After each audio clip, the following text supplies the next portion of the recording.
Tapi pandangan yang paling penting adalah bagaimana memandang hamba-hamba Allah yang kedudukannya di bawah kita mungkin secara zahir. Allah Subhanahu wa taala itu mengajarkan agar kita memandang itu seperti pandangan ahli langit. Ahli langit itu memandang itu bukan dari zahirnya. Makanya ada hadis Nabi yang sering sekali diulang-ulang, innallaha la yanzuru ila suwarikum wala ajsamikum walakin yanzur ila qulubikum wa a'malikum. Allah itu melihatnya amal dan hati kalian. Sehingga kita yang menjadi orang beriman ini itu dituntut untuk memandang orang lain itu bukan dari zahirnya.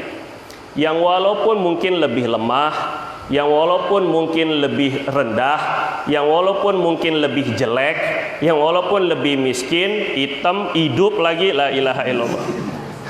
Ini tetap kita bagaimanapun pandangannya itu harus membenarkan pandangan terlebih dahulu. Karena salah pandang, salah sikap. Salah melihat, salah sikap. Sehingga ada hadis Nabi begini, an-nasu kulluhum iyalullah.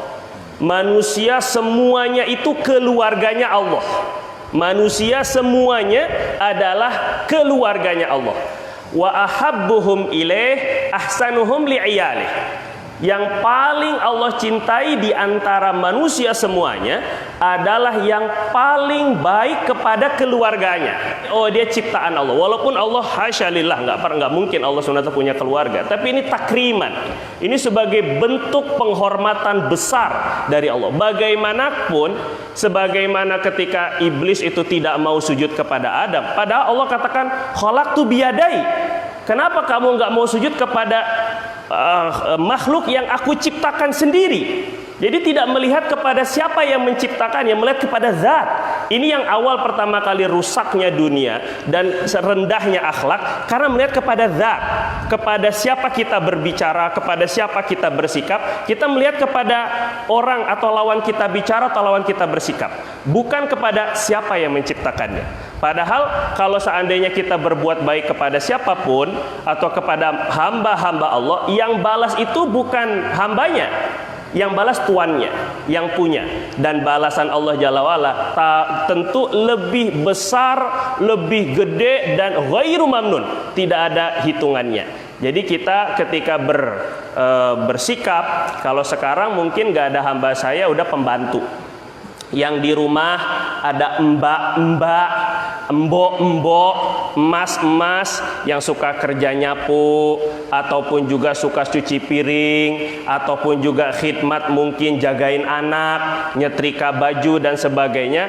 Ini mestinya pandangan kita kepada mereka justru kadang-kadang mungkin apa yang kita dapat sekarang, mungkin kekayaannya, mungkin kedudukannya, mungkin pengaruhnya, itu disebabkan karena ada jasa-jasa orang-orang lemah yang ada di bawah kita.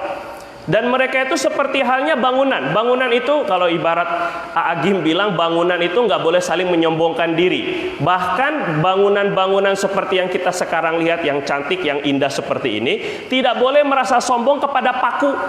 Nggak kelihatan paku di bangunan ini, nggak ada pakunya, nggak kelihatan. Tapi tidak boleh dinafikan jasa mereka mengeratkan dan juga mengokohkan bangunan yang ada. Kalau tidak ada paku yang punya jasa tidak terlihat oleh orang banyak, hancur bangunan dengan kemewahannya. Nah, ini pun juga sama ketika kita punya pembantu, orang yang khidmat, memang benar-benar kita anggap mereka adalah Allah pilih. Memang betul-betul waja'alakum mustakhlafina fi.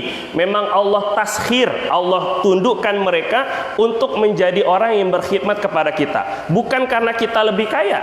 Seandainya Allah mau, Allah buat mereka juga sekedudukan dan sekaya dengan kita. Nggak mau kerja dengan kita, gajinya kecil. Kita juga yang susah.